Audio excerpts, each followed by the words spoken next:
Gamer rage. Believe it or not, video game violence is a constantly debated topic. But should ideas, even controversial ones, allowed a platform or be silenced? Welcome to Dovii Forum, Insight Arena. This is your host Jude Smith, and today we're tackling a question that ignites fiery debate. Should ideas that challenge the status quo be allowed a platform?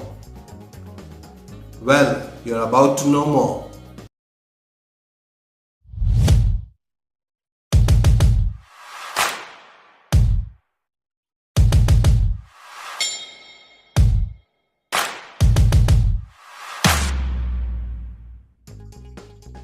When we question, freedom of expression gives us the right to offend. What would you find offensive? Would it be racism, patriarchy, or maybe someone who's commenting about your clothes?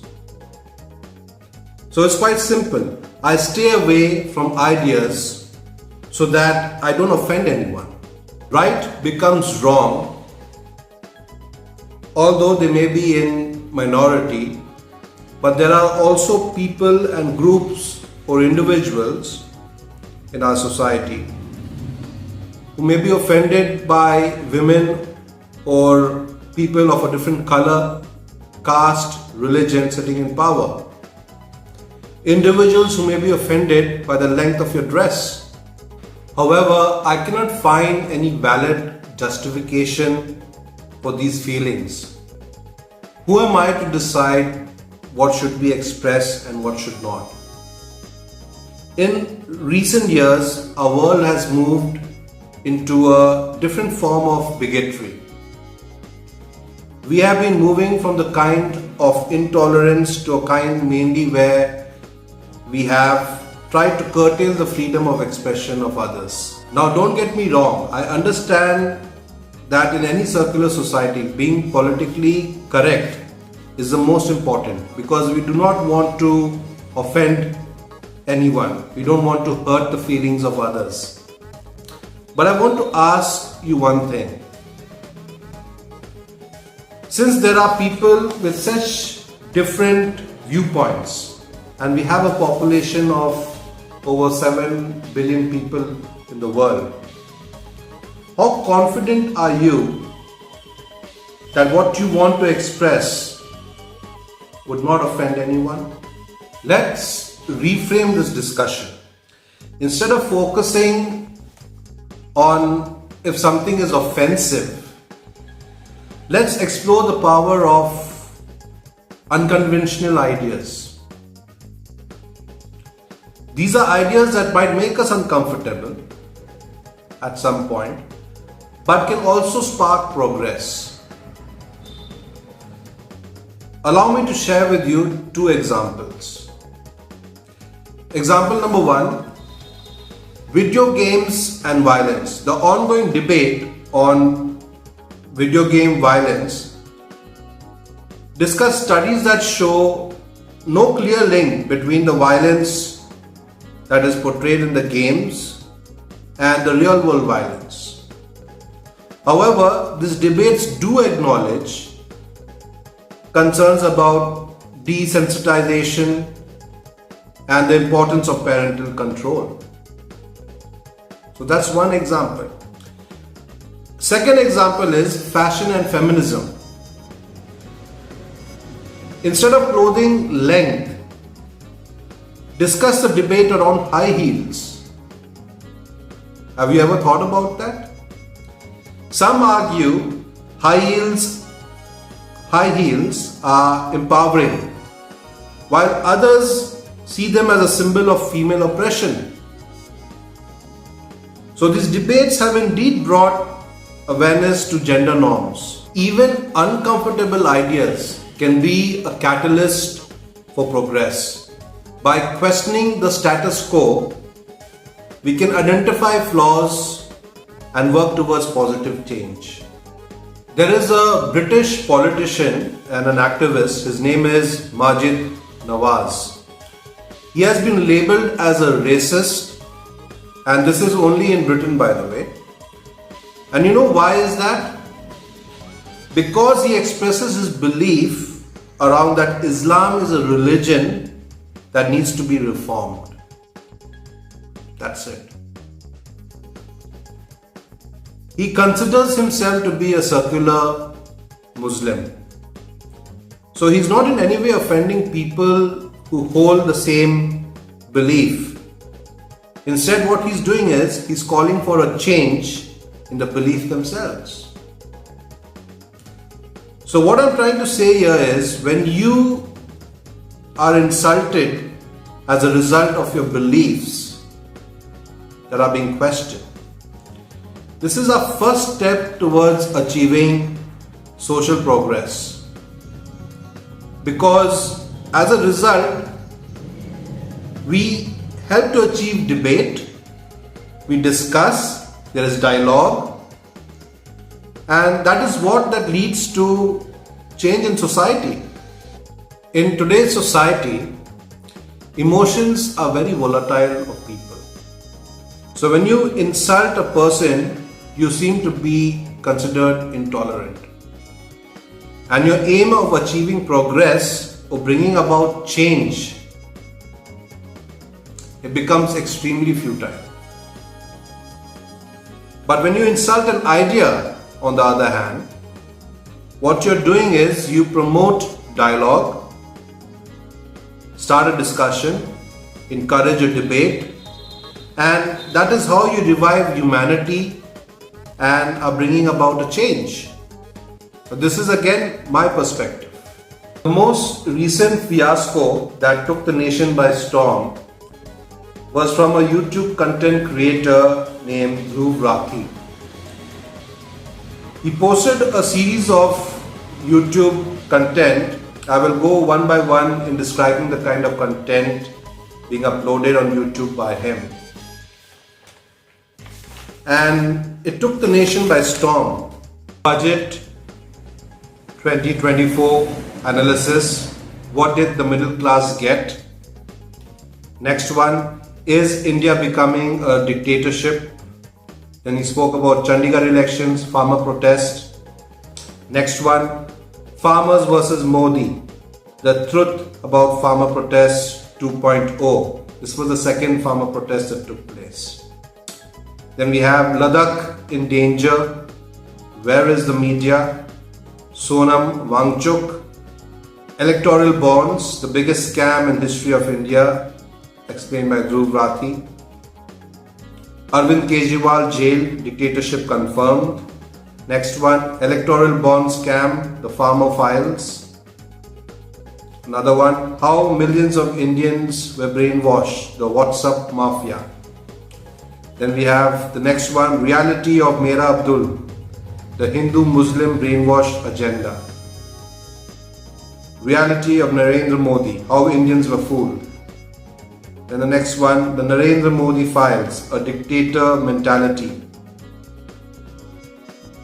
Then we have my final message before the results. Then we have NEET 2024, India's biggest exam fraud. So these were the list of content that this particular YouTuber put out, and it created quite a ruckus.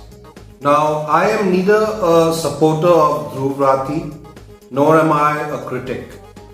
But what I do admire is his ability to kickstart a discussion and a debate in civil society.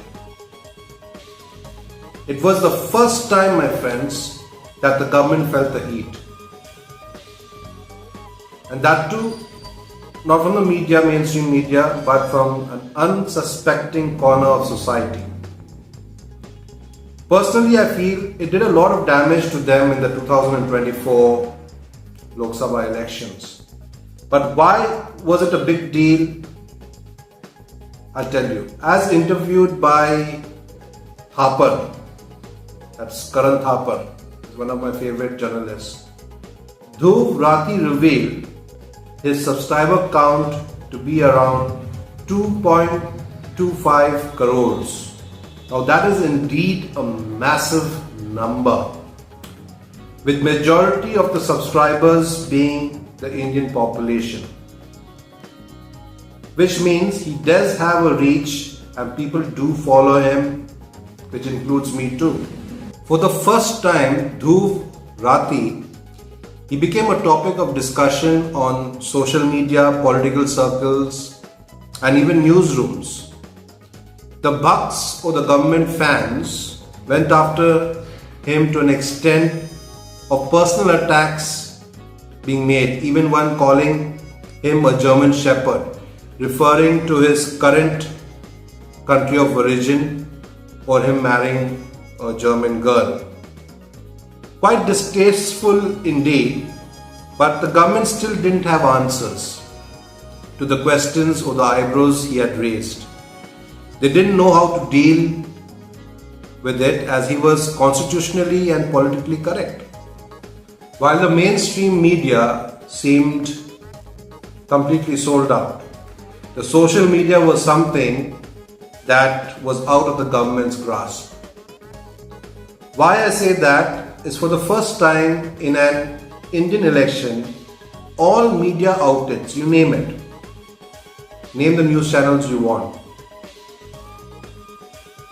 all had the exit poll prediction wrong for the first time. Now, the voters proved them all wrong. So the question is, from where was the data collected to give such flawed predictions? Or was the media sold out? That's a big question. I'll leave that for you all to answer. The mainstream media clearly favored a certain political group, but the power of social media was on full display. And learning from the damage being already inflicted on them, there seems to be a legislation to be proposed in the upcoming Parliament session to regulate the videos on various online platforms, including YouTube. It is to be called the Digital India Bill and is said to be against deepfake content and will also explore better ways to use artificial intelligence.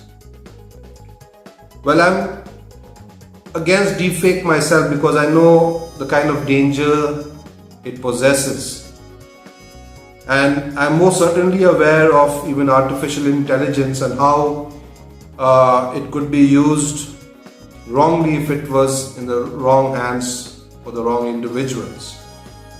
So yes, we do need laws in place that would safeguard the citizens,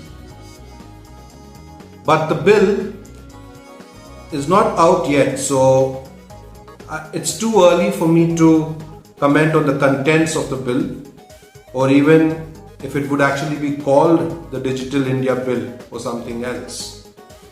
But what I'm eager to know more is about, would the bill go after the freedom of speech and expression? Because if that happens, then it just proves Dhovi's videos in India becoming a dictatorship to be true.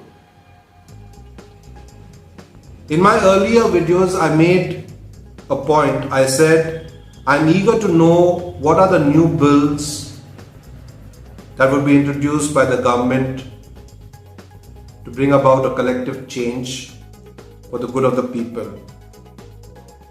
What I'm looking for is, did my vote for the BJP go for a waste? We will find out soon. Because if controlling free speech is what the government has in mind, then they would be treading on troubled waters. In most of the videos that I upload on YouTube, I tend to encourage people to like the videos, share it around, or to leave a comment below. But if you notice, I also mention to be respectful and to challenge the argument and not the individual. It is crucial, my friends, to separate idea from the person expressing it. We can critique an idea without attacking the individual who holds it, and that is healthy. Having said that, I am against any individual who makes hate speeches. They should focus on respectful debates which would make sense. There should be clear guidelines. Creating religious divide in India today will not give your political career a boost in any way. People want to know, how are you going to deal with the real challenges our communities face, be it more jobs for the youth, food security, crime-free cities, better education, better healthcare. How many people would you bring out of poverty? And above all, politicians that speak the fucking truth. The people of India are united enough as a community to build their own temples, their own mosques, their own churches or gurudwaras. Move past these things and do your job for what you have received a mandate. So yes, when this digital bill comes out in Parliament, there will be more discussions on it then. As I said, I belong to no political party. I am a critic of any government that comes to power. What's important is the policies they introduce, whether they safeguard and benefit the population, but yet it shouldn't be at the cost of stifling the population's free speech. That's my thought on that. So what I like to ask my Dovii Forum family today is, challenging ideas always the best path to progress? Or are there times when it's counterproductive? Share your thoughts in the comments below. For more thought-provoking content, smash that like button and subscribe to Dovii Forum. And yes, my friend, share this video with 10 people and ask them to do the same.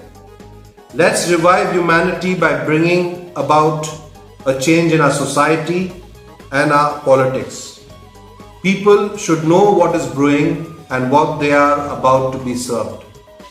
Thank you.